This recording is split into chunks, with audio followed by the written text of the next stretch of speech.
জান্নাতীরা যখন জান্নাতে ঢুকবে আল্লাহ তাআলা প্রশ্ন করবেন, ও জান্নাতীরা, এই কোরআনে যত নাজ নেয়ামতের বর্ণনা দিয়েছিলাম তার সবগুলো কি তোমরা পাই টু পাই বুঝে পেয়েছো? জান্নাতীরা বলবে পেয়েছি। হঠাৎ এক জান্নাতি হাত তুলে বলবে, আল্লাহ একটা জিনিস তো পাই নাই। সবাই বলে পাইছি, তুমি পাও নাই। কি পাও নাই? কয় আমনেরই তো পাই নাই।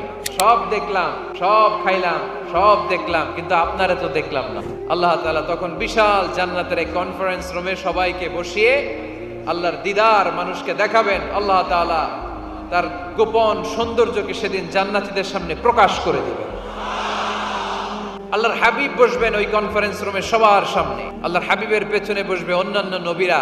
ওই জান্নাতের কনফারেন্স রুমে আমরাও যেন বসার জায়গায় পাই, আল্লাহ তুমি তৌফিক দিয়ে দিও। আল্লাহ তাআলা অনেকগুলো নূরের পর্দার পেছন থেকে নূরের ঝলকানি মারবেন। আল্লাহ তাআলা সৌন্দর্যের বা নূরের ঝলকানির এক আলোকচ্ছটা জান্নাতীদের সামনে তুলে ধরবেন এক মুহূর্তের জন্য। কয় মুহূর্ত? আলোকচ্ছটা দিয়েই আবার নাই, আবার সরায় ফেলবেন।